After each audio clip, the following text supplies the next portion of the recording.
It was only in listening to Mayor Combs make his initial comment that I came to the realization that the story that I come to share with you today is my story, is my personal story as to where I came from. It's the story of my family. I'm a fourth-generation retailer. In this fairly recent photo, that cute little tyke on the end, that's me. But that's the 4 generations of our family as we started out in Fort Smith, Arkansas. And yet, it was because of that lack of people pulling together, that lack of people wanting to do something about their community, to see it grow, to go somewhere, and a father who finally said, I give up. That changed the whole of where I live and what I do. And so by way of Rodney's invitation today that I come to share with you, the idea of how could we do it?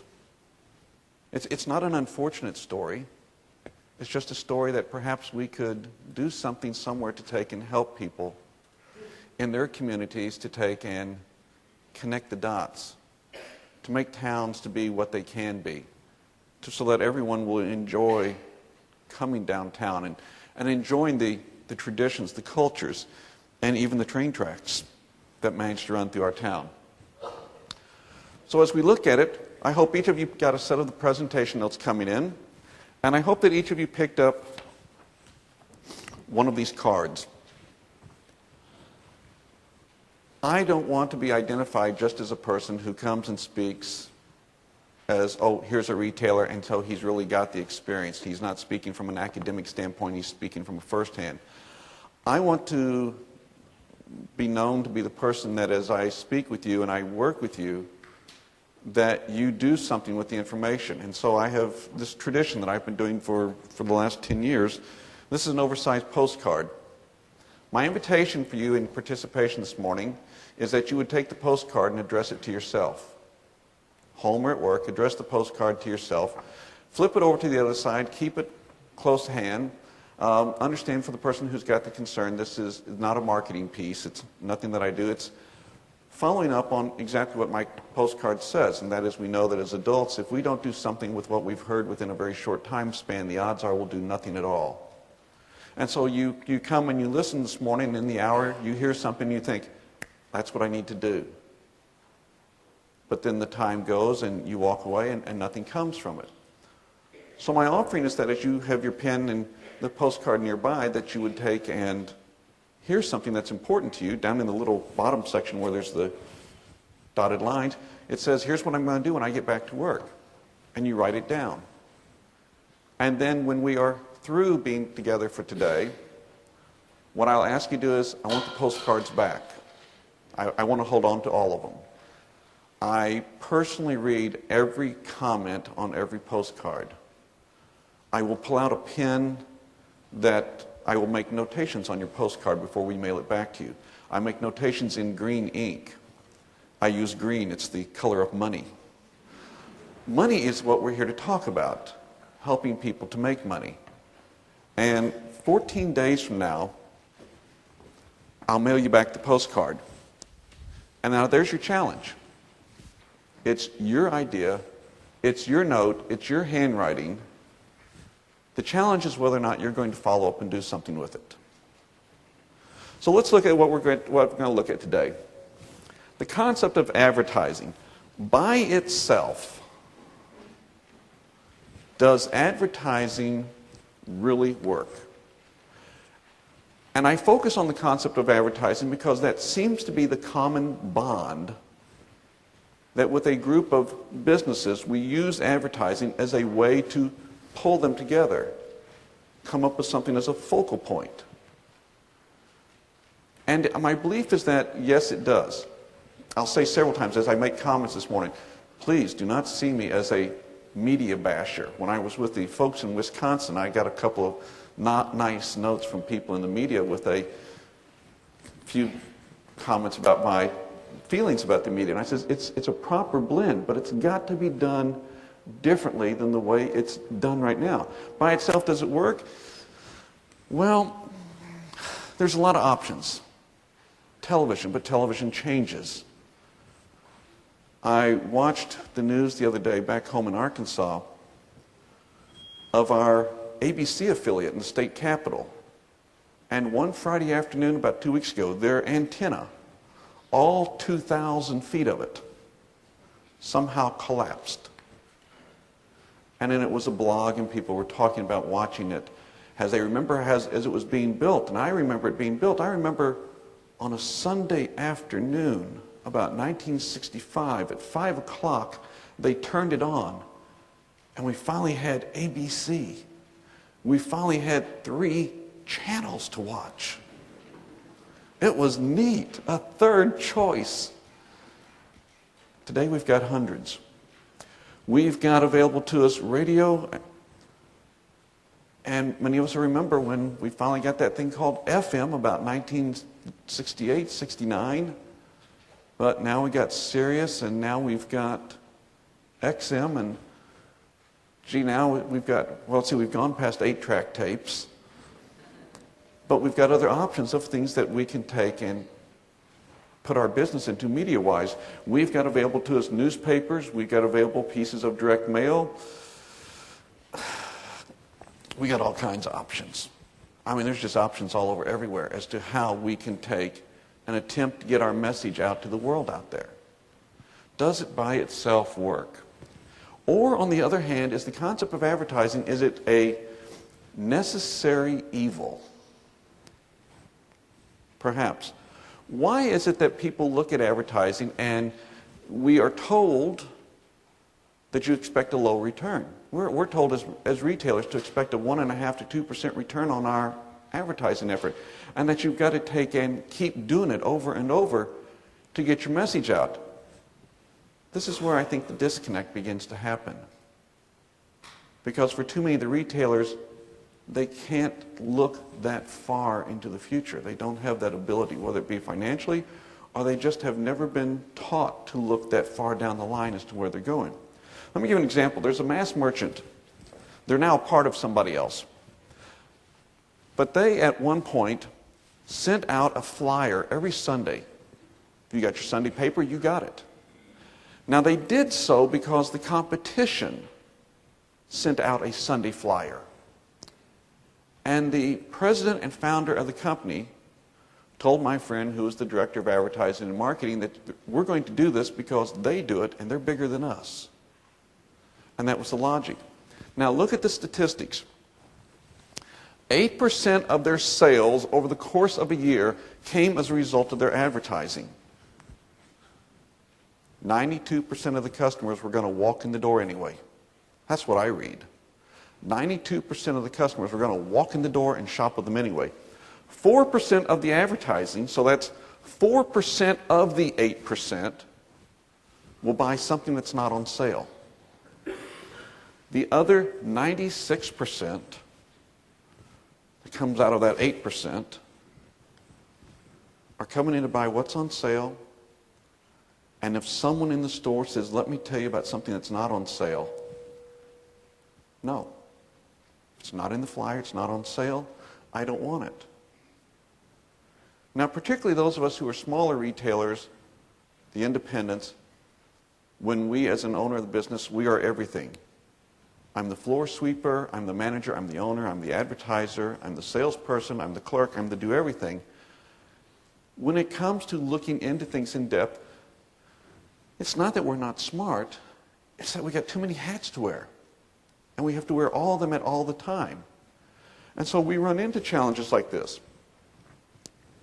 Now, media-wise, looking at the media, we got a couple of challenges there.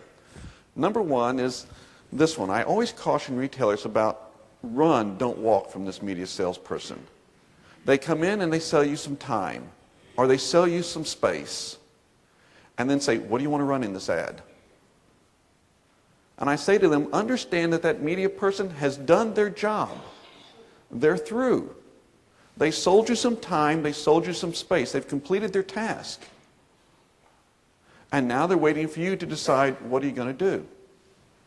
And too often what you do is you simply take and walk around your store with a legal pad and you make notes as to what merchandise do you have on hand today that you're going to put in an ad on Thursday. It's an age-old tradition, and it's one that needs to go away. Or the person who works with one media and then changes to another one and tells the retailer that they need to move from one to the other because the new one is better and that's why they moved. I've seen this happen many times. I've experienced this one. The person who, as a media person, goes out and chases co-op dollars. Many manufacturers provide retailers with co-op advertising dollars. I don't like this concept. It doesn't make sense, but what they do is the person from the media will go out and find which products a particular store carries and then go look them up through their books or on the internet and find how many advertising dollars that particular store gets. Matter of fact, in many cases, they'll call the manufacturer, and the manufacturer will tell the advertising person, here's exactly how many dollars this store has got. And so if the manufacturer tells them that they've got $500, then the media person walks into the person at the store and says, if I got a deal for you, I can get you $1,000 worth of advertising and it only cost you $500. That should look like a no-brainer to you. It's a 50% discount. So come and advertise. And then they create an ad that is what we call a dealer tagline. And it's just simply name a product, manufacturer, name a product, name a store, name a product, name a manufacturer, name a store. And that's how it goes. This is where I got in trouble with the folks in Wisconsin. Because I call their hand on this and I say, this is wrong. You're just preying on people when you do stuff like this. Now, the other side that comes in play, many people from the media are salespeople. This is good. But quite often the person who is making the calls on the store is not a creative person. That's the problem. They're not a creative person. Now, it continues on because the small business person is not creative either. They're a salesperson just as well. We're missing an opportunity to have someone here who is creative and someone who's going to think outside the normal boundaries and to think a little further down the line. See, this retailer most often thinks that it's simply item and price. Look at this morning's newspaper. Look how many items there are simply item, price, item, price. It's a manner of getting people to walk in the door. It says, come in and shop with me because I have a low price. I ask you, is that any way to build a relationship?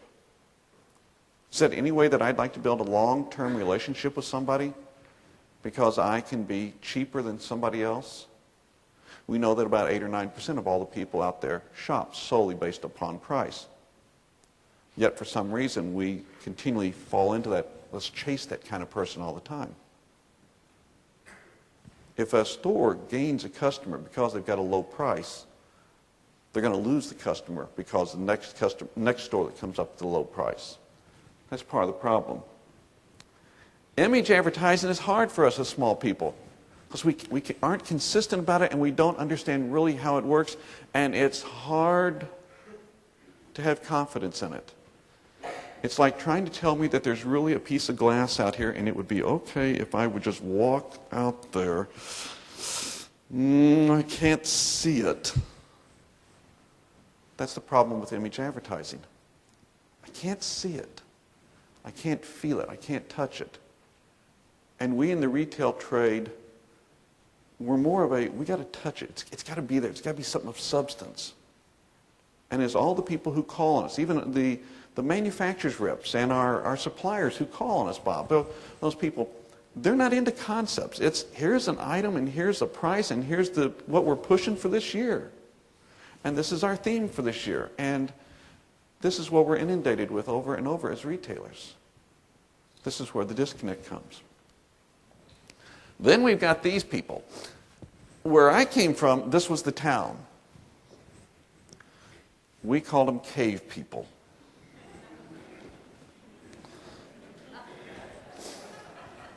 When I tell you later on the story of my life in my town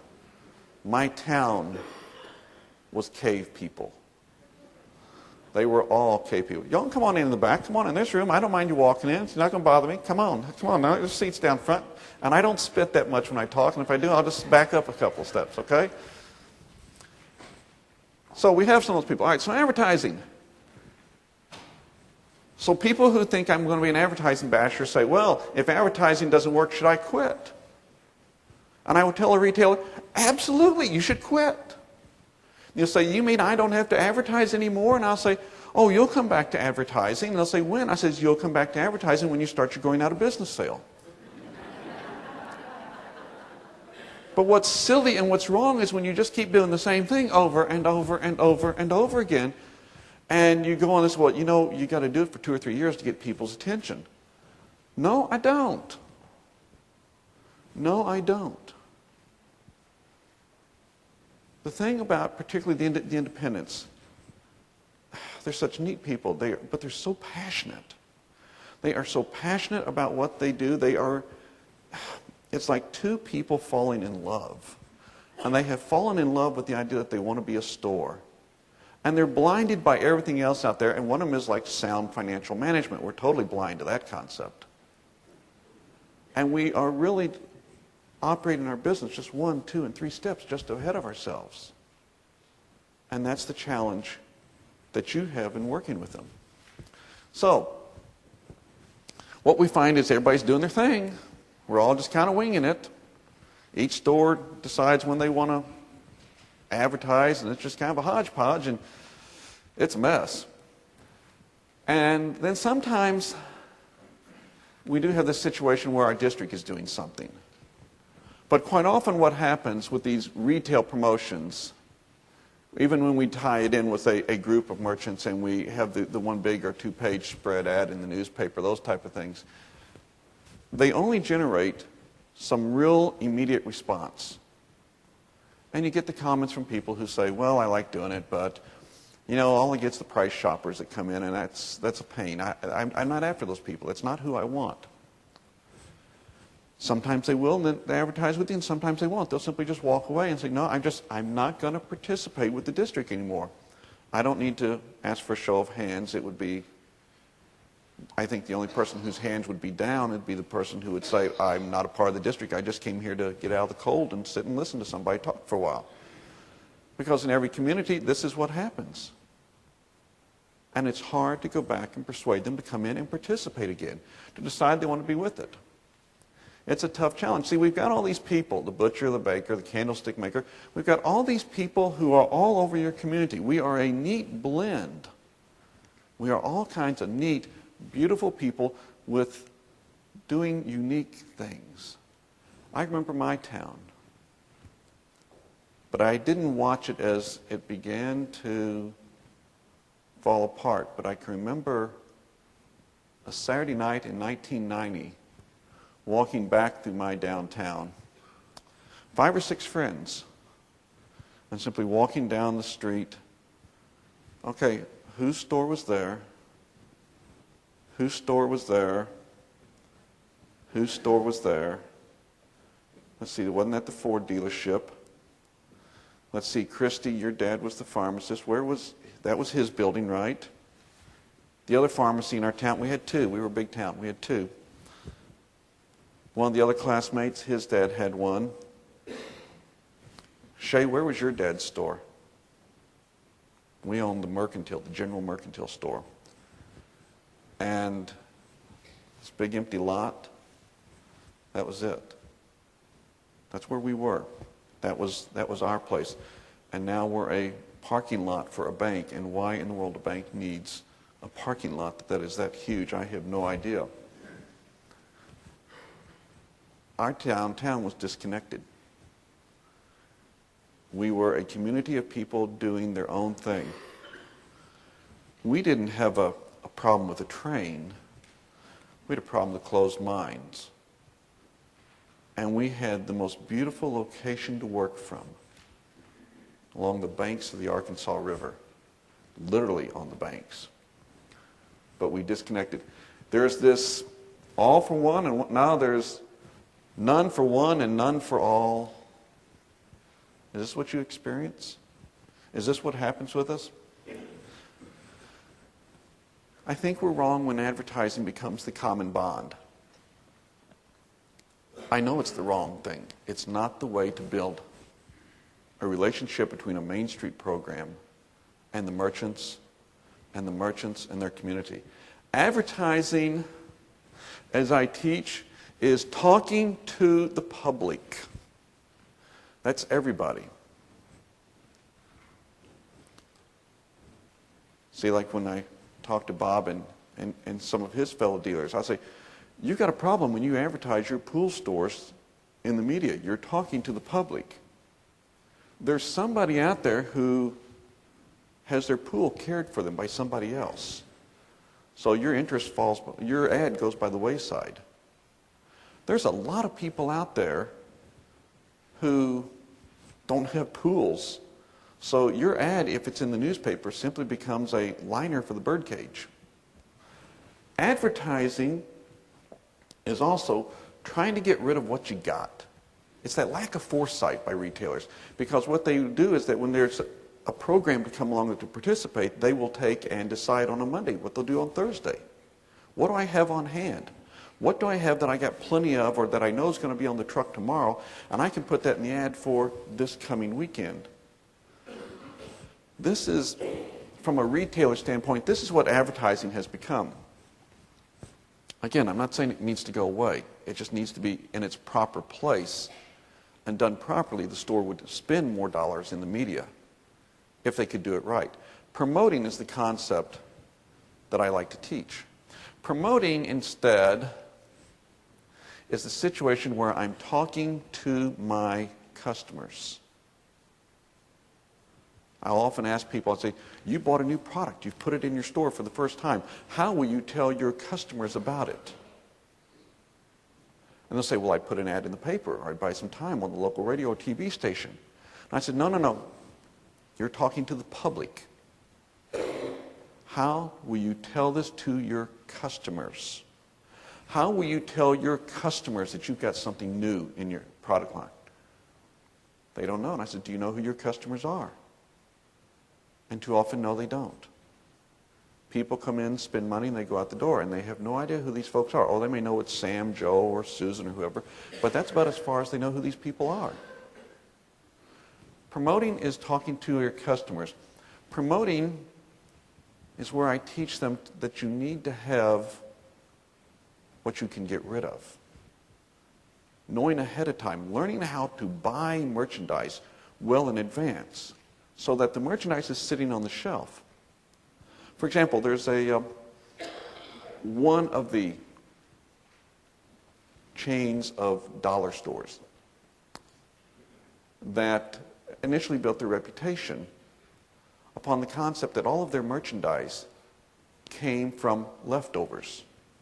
You know, like train cars sitting on the side, somebody just found this train load of pencils sitting there, so that's why you can get 50 pencils for $1. And someone found this leftover detergent, or somebody went out of business and they got this hot deal, and they built their place in the world upon the concept that they could take and sell all this merchandise because it was just leftovers, pieces found here and there. And everyone thinks that's why you go to this particular chain of dollar stores and get a hot deal. Today, 80% of all their merchandise is all totally planned inventory. Another 10% are some deals, and the last 10% of the inventory they have in their store is really the odd stuff that everyone thinks is where they came from. See, they plan how they're running their business. This is the challenge, this is the problem that the retailer has. They're not grasping the concept of planning far enough ahead. I had occasion one year to address one of the florist buying groups. And I asked them about the concept of promoting. And I said, how many of you have ever delivered flowers for somebody on a birthday? Show of hands. Oh, of course, every florist, their hands go up. I said, now let's do a little quick survey here amongst all of you here. How many of you have had a birthday in the last 12 months? Would you please raise your hand? Okay, now, in anticipation that you're going to be alive for another year, how many of you anticipate that you'll have a birthday on the same day as you've had this year? Please raise your hands. And the last one, just to see if maybe I might be onto something here. is that go back a year past. How many of you just by some chance happen to have had a birthday on the same date last year as you've had this year? And would you raise your hands, please? And I said, does anybody see a pattern here? I said, so here's my question with regard to promoting. Why is it the man who walks in the door and says, I need some flowers for my wife's birthday, and it's today or it's tomorrow, would you deliver them? Clue me in why it is that you never make a point to write down the man's name, address, phone number, wife's name, all this contact information, and 1 week from now, you would take the time to call the man and say, sir, your wife's birthday is next week, and I remember you said she loved yellow roses. Would you like me to send her yellow roses, or would you perhaps like to go to the mall or the strip store downtown and spend 3 hours just tramping around trying to find something? What would you rather do, sir? This is the concept of promoting. And to many of them, they look at that and it's like, huh? I don't get it. Promoting. When we advertise as a retailer, we have a general statistic. It's an old saying of retail. $20 gets someone to walk in the door the first time. $4 or less gets the person to come back in again. If you've shopped with me and I do it correctly, I can get you to come back time and time again. Very, very cheaply. Minimal amount of effort. Because I've identified you as a customer who likes my store, who likes what it is that I sell. Therefore, with a minimal effort, because I can find who you are, I can get you to come back again. It costs less money to do this, okay? It shows immediate results, extremely immediate results. And that plays into the vision of what most retailers are. It's very easy when you do these type of things to tweak them and get them to work. I'll share with you in a moment a couple of ones. And it builds, if you are the teacher as a part of your Main Street program, it builds that level of confidence that says you know what you're doing. As a person who is a staff of Main person, you know what you're doing. You understand the concept of what goes on in retail. I've met Main staff people in other states at times who think that their job of Main Street is show up about 9 and go home about 4:30, Monday through Friday, and that's it, and then leave the rest of the retail world for the rest of the time to themselves. I remember when it was like that for us as retailers. I remember having grown up in the South that on the months of June, July, and August, on every Wednesday afternoon, we went home at 12 noon. It was kind of cool. But that's not the way it works today. And it's hard finding those people who, for those of us as retailers, who can make the connection with us and we feel we have confidence that you understand what we're doing. And confidence you've got the tools to come and help me build my business. Something that you can make me stronger because, again, I have the passion for what it is that I sell. I, unfortunately, for the most part, do not have the passion for running the business successfully. I do that more out of a mode of survival. You teach merchants one at a time, one event at a time, one idea at a time, how to do something. You create successful stories for an individual merchant, and you let the story spread. I think of a sales rep who called on our store. I remember my father saying, as he would sit in his office, which was in our store in Florida, in a little room that had no windows, and he mentioned this man by name. He said, if Dennis were to walk into my store in July and say, Frank, it's snowing outside, I'd look for a coat and put it on and walk out full expecting to see snow in St. Petersburg, Florida, because Dennis had said so. Because Dennis had brought so many tools to our business to help make us succeed. He always had an idea, something that he'd either read in a book or seen online or or taken an experience at somebody else's business and brought the idea to us and built a level of confidence that he knew what he was talking about and he knew what he was doing and he could take and help us build our business. And he became an invaluable tool. And I can remember at one point one of his competitors came to our store and they said, "We'd like to have your business." And I said, "I'd love to give you my business." I said, "I love your merchandise. It is so much better than the stuff I get from Dennis." And they said, "Great." And then, foolish as a sales rep, they said, "And what we'll do is we'll give you a 10% discount." And I thought, I just told you how great it was, and you turned around and offered me even better pricing. Cool. And they said, "So we'll come in and we'll switch out all the merchandise, switch out all the racks, the whole 9 yards for you. We'll take care of this in a couple of weeks." And I said, "Won't happen. Can't do it." And they said, "Why not?" And I says, "Dennis." And they said, "Oh, I know. It's that friendship thing." And, and I said, "Hey, granted, he's called on me for 20 some odd years now. But no, it's not that friendship deal. Every time I work with him, he brings me something else, something that helps to build my business, that's unique and is good for me." They said, "Well, how can we get your business?" I said, "I'll give you 3 ideas. Number 1, hire Dennis. You hire Dennis, my business goes where Dennis goes. Number 2, you could wait till Dennis retires, and then it's fair game." The guy says, "Well, you said 3. And I says, "Yeah, 3. And he says, "What's the third one?" I says, "Kill him." If you're in a real hurry, that's the only way I know to get my business. But I said, "I'm not leaving." Why? It's not because he's a friend, which is what he has become. It's because he's invaluable to my business, and he's always teaching me something. Then engagement comes. Then I learn to participate. Then I want to do something. But this is the way it's got to come. And I've had people say, "I'm not so sure this works." And my only response is, I think the TV show is Dr. Phil. And the comment is, "So, how's your way been working for you lately?" This works. In our business, my grandfather taught me this concept. This was the store. It was not on fire this day. Yet in 1964, it did burn down to the ground. And in 1946, this was all underwater with a flood by the Arkansas River. But my grandfather did things like borrowed this.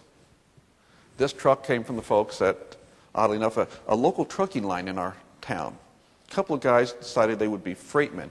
My grandfather borrowed this truck, and as you can see, we did truly have a truck sale. My grandfather was quite a promoter. He played very well off of his name. If you can read the sign very closely, my grandfather's name was Buster Brown. Kind of neat having a great grandpa, like a grandfather who's that neat. The truck came from a truck that I saw one of them this morning driving down the road. If you go up and down the highways and you see tractor trailer rigs that are painted green and yellow and across the front say ABF, years ago that stood for Arkansas Best Freight. This was their first truck when they were just 2 little local boys in Fort Smith, Arkansas, running around with some freight. My dad decided we'd do something a little wild and crazy for President's Day. He said he was the president of our store. And so we moved his desk and put it right out in the front of the store and had flowers there that he gave away to all the women who came in the store shopping that day and made him sit out there and work in front of everybody. The first promoting trick that I tried on my own was one of which I found one year that we had 300 charge accounts. 300 people had charge accounts with us, and when my mom and dad retired, I noticed the first time we're sending out statements that only about half of them were getting a statement, which meant the other half did not shop in our store that month, or maybe they might have paid cash, but I took it for granted they did not come in. And I'm thinking, do you not realize how hard it is to get a charge account with my mother? I mean, my mom was fairly tight about it. You had to sign the charge application in blood. Your blood. And so I changed the computer to where we printed statements for all 300. And on the 150 who had a 0 balance, they got a little note. It simply said, "You owe us nothing. We wish you did."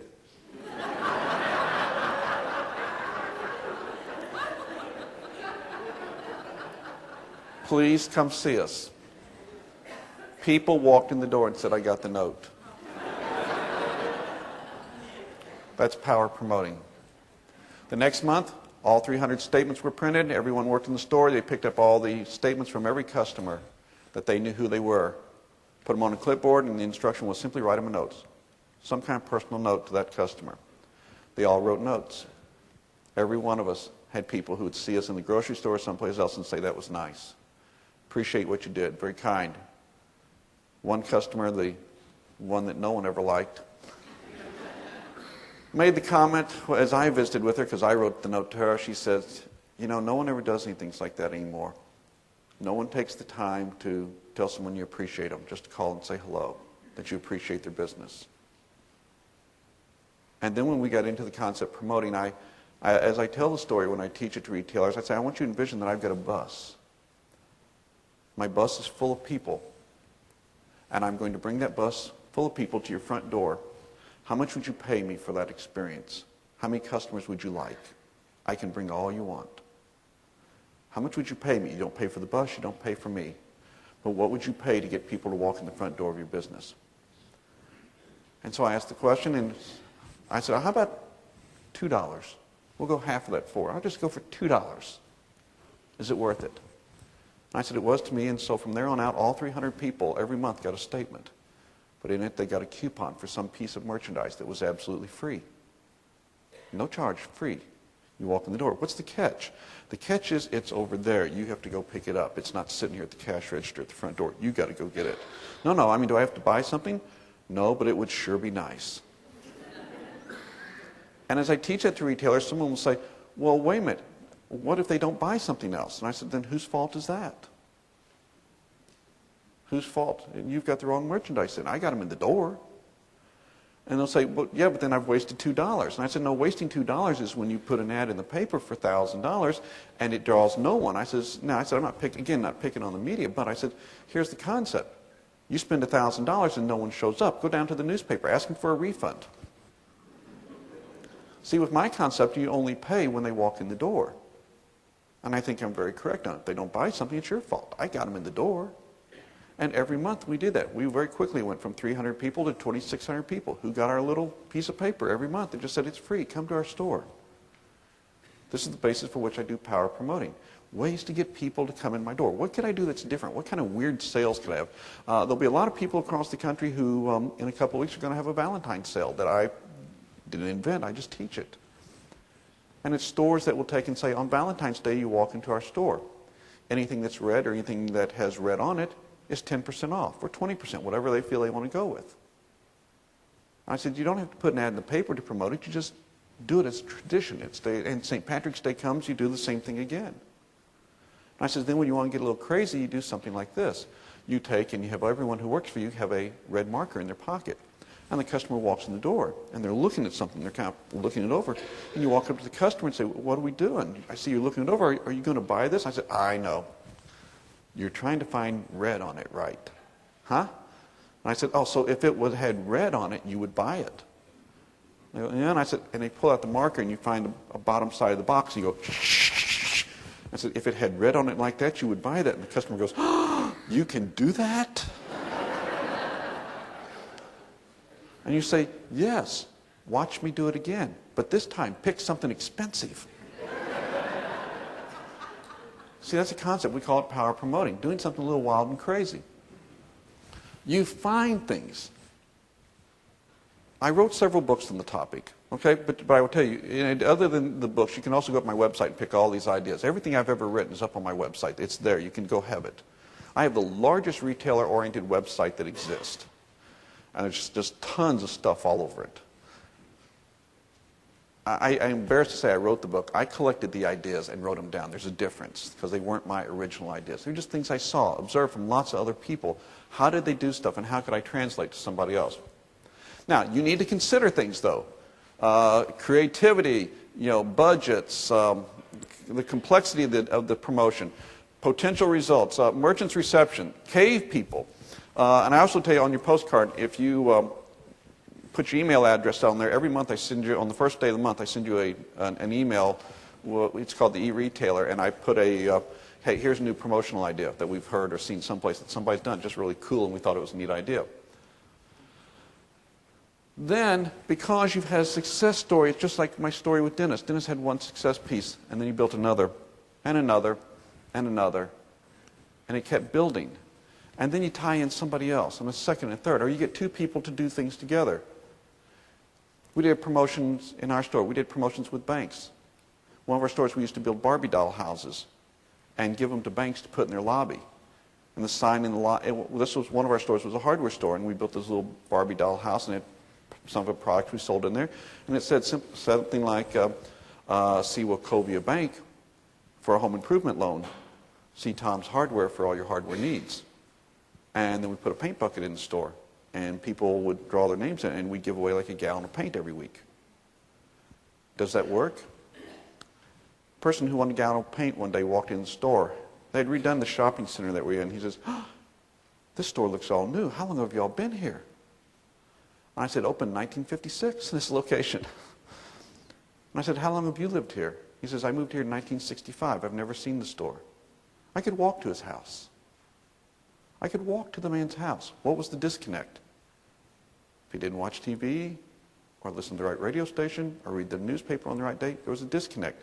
How did I connect back with the customer? He banked at a certain bank that was nearby, and the bank was willing to tie in a promotion. And we put it together. I claimed somebody that should have been mine since 1965.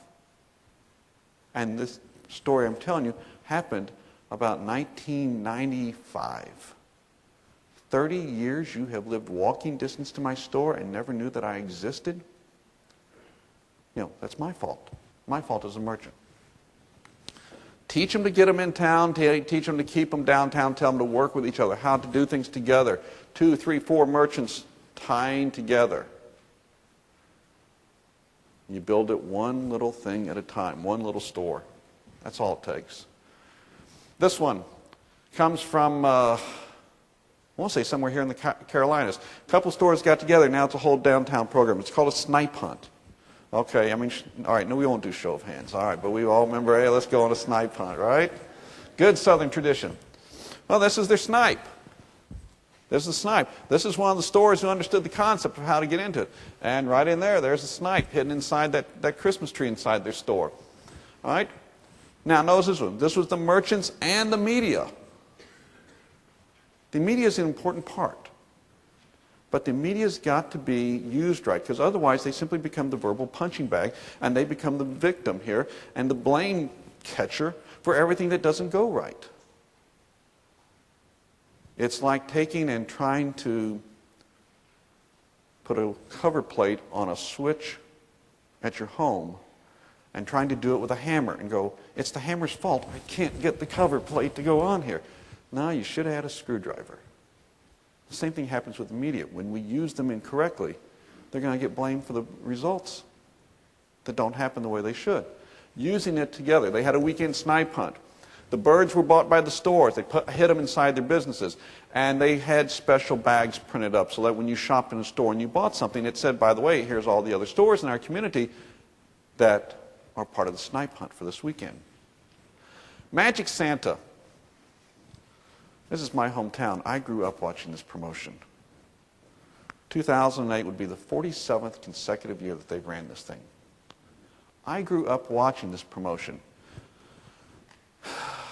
It was so neat as a kid. I mean, this is something we lived for, was Thanksgiving weekend. The local newspaper sponsored it. The newspaper put it all together. The local merchants placed ads. There was a major ad that was placed in it. And the whole concept was that there was this big ad that said, here's all the stores that participate. And they all had ads in the paper for Thanksgiving. And the answers to the questions were hidden somewhere in their ad. The Magic Santa were people from the newspaper.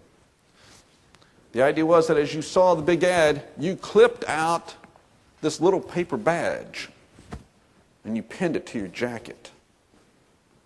And you wore it around town that weekend. And the Magic Santa came from the newspaper. And the Magic Santa would come up and ask you the question. And if you got the answer right, you got a prize. But Magic Santa only walked into the particular stores to ask the questions.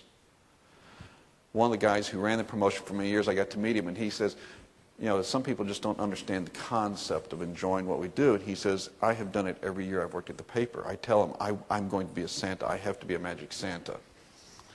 He loved it. When I visited with him, he told me the story of a mother and daughter, and mother was somewhere up in her 80s.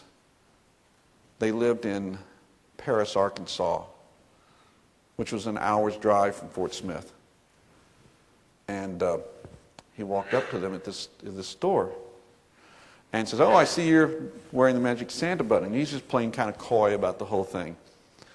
And the girl says, hey, I remember my mom bringing me when I was just this old here to town. I always come up here for this. She says, I've never won. And he says, well, let me ask you this question. Who's the athletic director at the University of Arkansas? She says, well, Frank Broyles. He says, why are you asking? He says, because I'm the Magic Santa. And she goes, oh. And it was very moving. She says, you know, she started crying. She goes, I can't believe I finally won. From a little girl, I have finally won the contest. I mean, there was lots of winners, but it had that kind of tradition in the town. It was there. There were gift certificates from each of the local stores to get you to come in and shop with it. Unfortunately, it had challenges. I mean, this is a beautiful looking ad that they ran, huh? Beautiful looking thing. And then they stopped it. It's got a long story. That's why. Okay. And if you read through this whole thing, what you will see is a disconnect between the stores and the newspaper. The store not being able to get their story told. But at the same time, the newspaper not listening to the retailers and hearing that they didn't like the new change of it. It came to where you now clipped out a piece of paper out of the newspaper. And that's what you carried. You did not have to wear the badges anymore. And the idea was you would go to each of the stores, and each store you shopped in, you had it stamped. Well, from the store standpoint, what this created was a stampede of people who would go from store to store and stand in line just to rubber stamp it and walk out the door. It was a disaster. And it's gone. This really neat tradition. You know, a long-term rest. I hope he catches on to the fact that, you know, he had a winner. I understand tweaking, but I use this as an example to say people that just failed to talk to each other and learn. Aiken, South Carolina has a big event. They call it Aiken's Macon. It's been going for over 10 years, and they invite all the craftspeople to come and be a part of their downtown for this monstrous-sized event. There's a group that has the West Mustard Dog Show. You can always win with a dog show. You can always win with who's got the prettiest pet, the ugliest pet, the biggest pet, the smallest pet. You can always win those. Particularly when you tie in Friends of Strays or SPCA. You can always create a winner like that one. Harrison, Arkansas does a thing with their downtown merchants where they take, and every month, every store's window display ties in to benefit some local charity. For power promoting, charities are always a home run because they have people who are supportive of them. And they will come and do business with a business that supports their charity. All you got to do is say part of our proceeds go to this or go to that. And people will jump in and people will participate. People will say, I come and shop at your store because I notice that you take and support every year the Leukemia Foundation with what they do. And they'll tell you the story of having lost a father or a grandfather to leukemia, and they appreciate this, and they feel it's a way of honoring that past person because there's a tie in there and the store that supports it. How about this? Is this pretty? Tell me that wasn't difficult to pull that off. Getting all the downtown merchants to do that. I love that. It saves on my computer. That's my hometown. And they put that together. Wintertime, I sit there and look at that and go, oh, that's it. This is 6th Street right here. And if you go right down there, down the street, you go to my grandpa's store. But as a kid, I remember wandering up and down the street and looking at all those businesses. But they got the locals to participate. And by getting them tie-in to sponsor, bringing on the seasonal lighting. And saying, look what we can create together as a draw. They can't start with something like this. It's got to build up to it. Tie in to retailer dates. We got a celebration coming up very soon. Mom and Pop Business Owners Day is March 29th. If you are already reading my newsletter, when you get the issue that comes out late tonight, we talk about why and how businesses should promote Mom and Pop Business Owners Day and why. I tell them, I think it's an honor. Some people think it's a nasty word to call us mom and pop. That's what I am. I wear that badge proudly. I'm a mom and pop business. How about National Small Business Day is May 10th. National Small Business Day is May 10th. Or my favorite, and it's my favorite because I invented it. By the way, did you know that you can create any holiday that you want? Chase's calendar of events. That's all you got to do is go online, Google up Chase's calendars of events, register it, cost you nothing. Once a year, they'll send you a letter. And they just say, hey, you going to do the event again next year? So I created National Independent Retailers Week, July 20 to 26th. It moves. It's always meant to have, whatever week has July 21st in it. Because that was my grandma's birthday. And so that's how I remember her. Lots of people have birthday parties for my grandma every year. And I get calls every once in a while from somebody, some media, saying, how do we do it? And I tell them, folks, do you realize how much money those local folks throw into your economy? I mean, I'm not out to bash the chains. I grew up in Arkansas. I watched Walmart come, and I would never blame Walmart for the demise of what's happened out in the world. There is no retailer that Walmart ever put out of business. The retailer put themselves out about 90%. Walmart might have put the last nail or two in the coffin. But they fairly well took care of it themselves. One of my sayings is small businesses don't die. They just commit suicide. Because they've got the passion for what it is they sell. They don't have the passion for running it as a business. You could create other dates. Like I said, all you got to do is ask Chase for it. It requires, to make this thing work, someone's got to do this long range. Someone's got to plan ahead. I tell retailers that one of my father's rules for me, when I took care of our advertising, that as newspaper was our mainstay, I couldn't design the weekly newspaper ad and hand it in. I had to create 13 weeks of ads and hand a stack of ads into the newspaper at a time. And I get retailers who look at me like I had 3 eyes in my head. Well, how do you know what's going to be there? I said, we do it this way. Call the manufacturer, order the merchandise, have it planned for when it's coming in. Do we have last minute changes? Yes. But we got to start with making a plan. How are we going to do it? I got to have a budget. I got to make a plan for how the whole thing's going to go. You know, I bet Valentine's is coming on February 14th. Just a guess. And these events that happen every year. I make a plan for what I want to do. It requires that I follow through with it and put the whole thing together. This concept I'm sharing with you now, and the tool I'm going to show you here in a moment, I've taught this as a form of a class. We've taken 4 or 5 hours to go through it and teach it.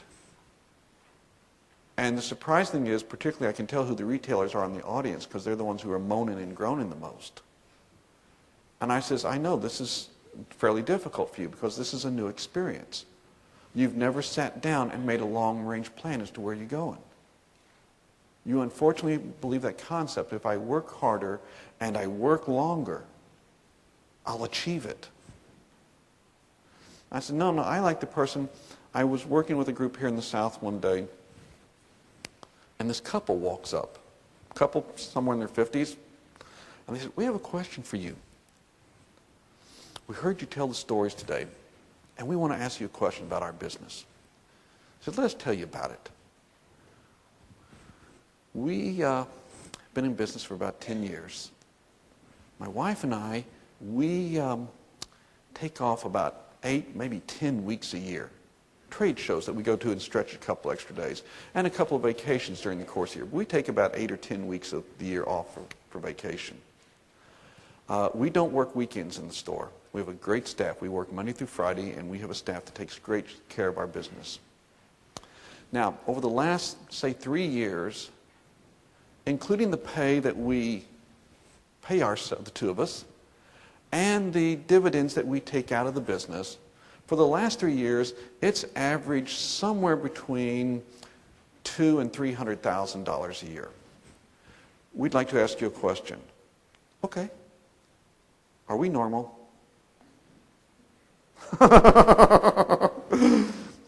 No, we're not. I said, no, you are freaks of nature.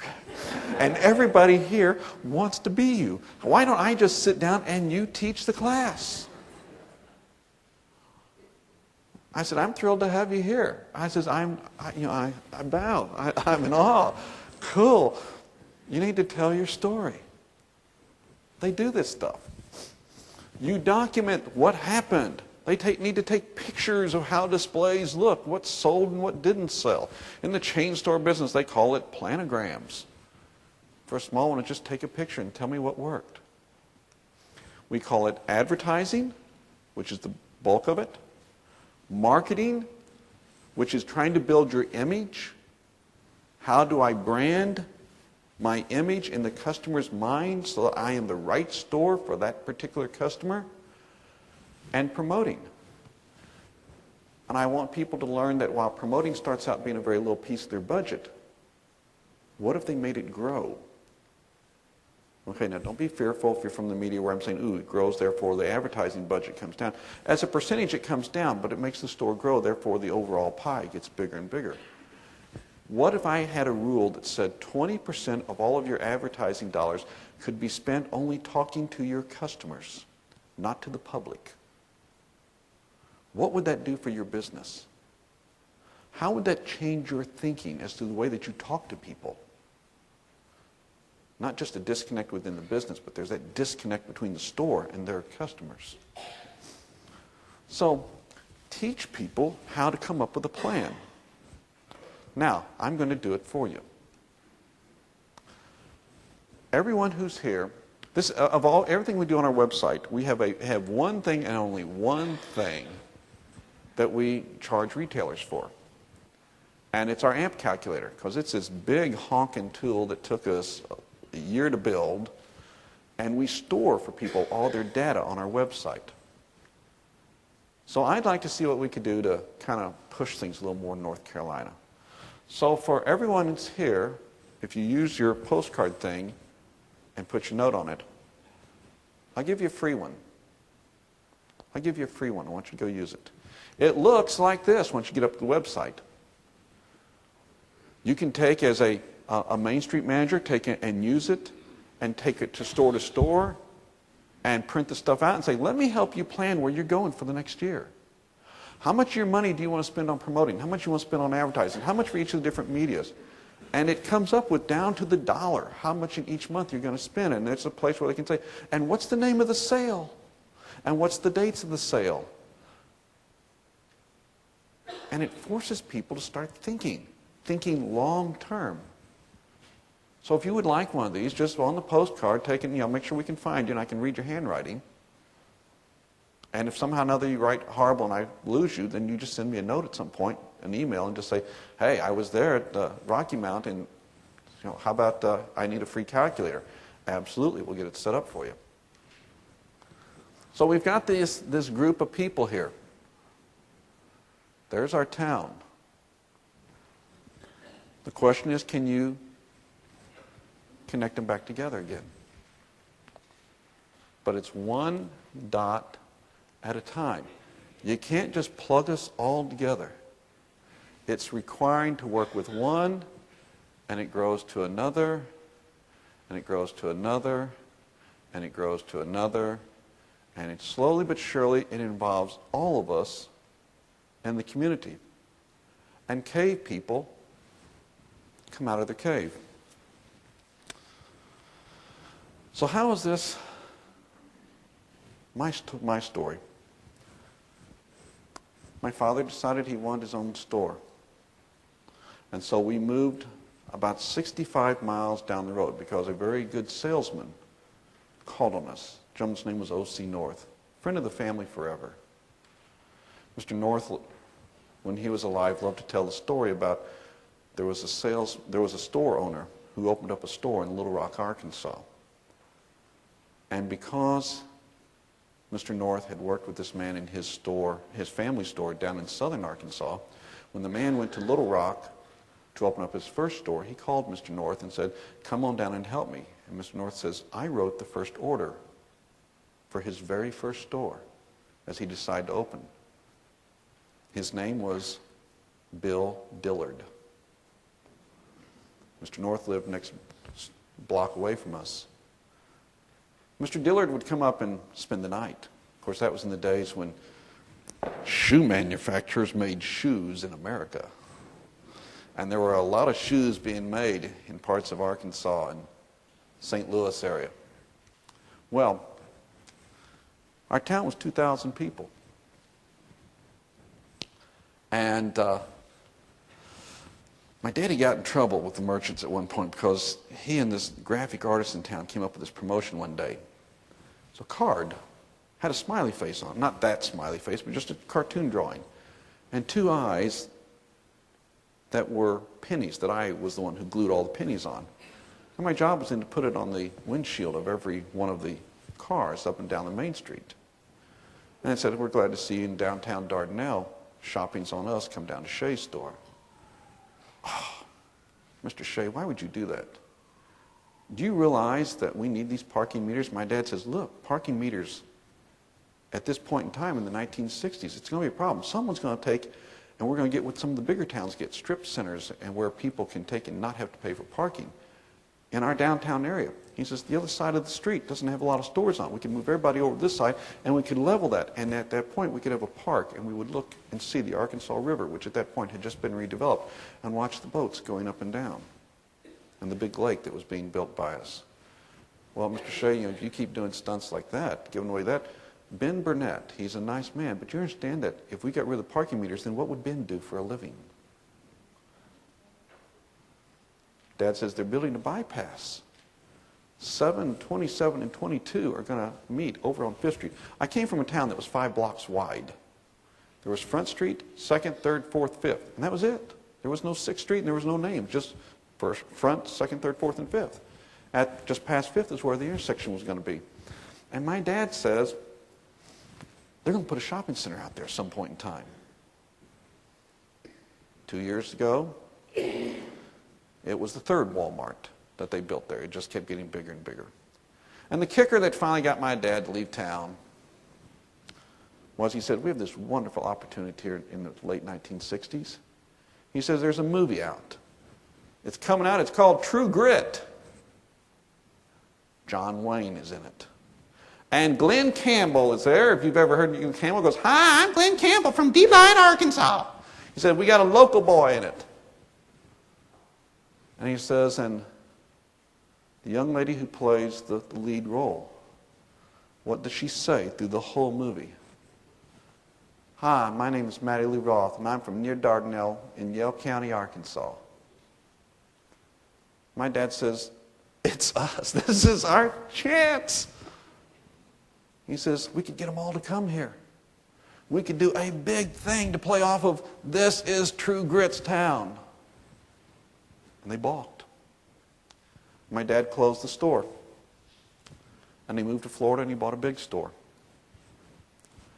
I wonder what life would have been if I would have stayed in that small town and been there all this time and experienced all this. I still go back a lot. I just wonder what it would have been like. And I think about people today who are in towns when some people has cave thinking going on. Well, I think about also, I saw a similar story. It's a Wonderful Life. Everybody's probably seen this movie. It comes out like crazy at Christmas time. And it's one of those where it says, every time a bell rings, an angel gets their wings. That was Clarence. Everybody remember Clarence? And the little girl said it at the end of the movie. Clarence showed this man how he could make a difference in his town. How things would be different if he had never been there. And I ask you the question, if you don't see yourself as a Clarence, can you change your town? Can you change the way things go on in your community? Can you make it happen? Being a Clarence can make cash registers ring. Are you a Clarence?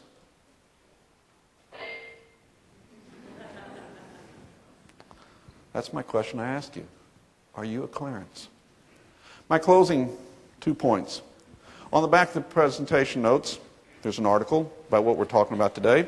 If you're not going to, if you read through it and you like it, let me tell you, on my website, there's another 150 or so up there on my website. You are welcome to all of them, and if you want to take and grab them, help yourself. You don't have to send me a note. I love to hear from you. You don't have to send me a note and say, can I have permission to reprint this and whatever. No, it's yours. We also have a free newsletter service that we created called the SBA, Small Business Advisories. And they are little 800-word snippets that if you would like to print them off and hand them out to people in town, you can go up on the website and sign up for that one, and you get a free SBA article every month that just says, hey, here's something to teach people a little bit more about running their business. If you're not going to come back and join me in a couple minutes, make sure that you leave your postcard now. But if you are, when you come back in a little bit, we're going to talk about the idea of internet and what we can do to make our websites do something for us as a downtown. My closing comment is this one. Anybody out there can advertise, but it takes a pro to know how to promote. And I think by being here, you show that you're the pros. Thanks for your time.